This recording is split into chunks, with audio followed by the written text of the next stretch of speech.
आमच्या जुन्या काळात आम्ही सरळ सेवेमार्फत फॉर्म भरत होतो. अरे आमच्या गोरगरिबाचं पोरग 135 रुपयाचा फॉर्म भरायचं, 1000 रुपये आणले कुठून? आणि पोरो या संदर्भात कुठल्याही पक्षाने आपल्याला मदत नाही केली तरीही आपलं विद्यार्थ्याच्या वतीनं शिक्षक म्हणजे केवळ गडगंज पैसा कमवणे, व्हायरल होणे. I am not reel star, I am real star.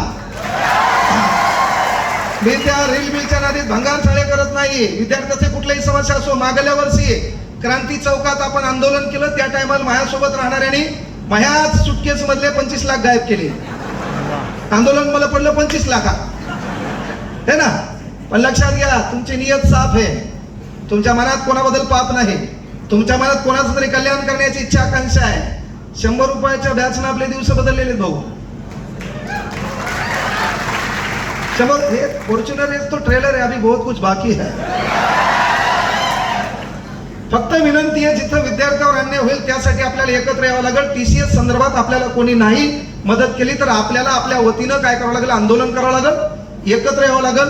पण तुमच्यापैकीचं म्हणणं असतंय कोई तो आंदोलन करना चाहिए, सब कुछ ठीक होना चाहिए, मेरे प्लेट में आयता गुलाब जामुन आना चाहिए, गुलाबी हिंदी.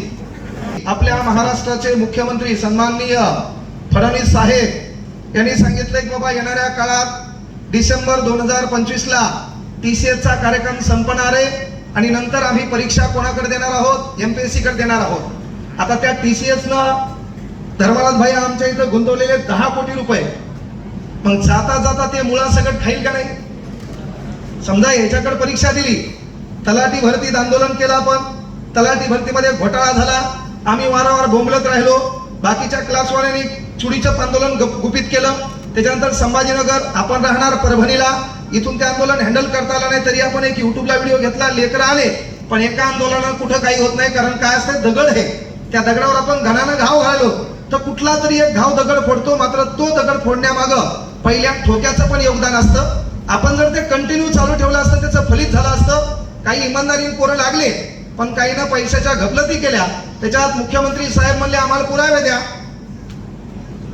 आता सीसीटीव्ही काय माझा बाप लावलेला होता तिथं, काय ना, हा बाप कॅमेरा घेऊन होता तिथं.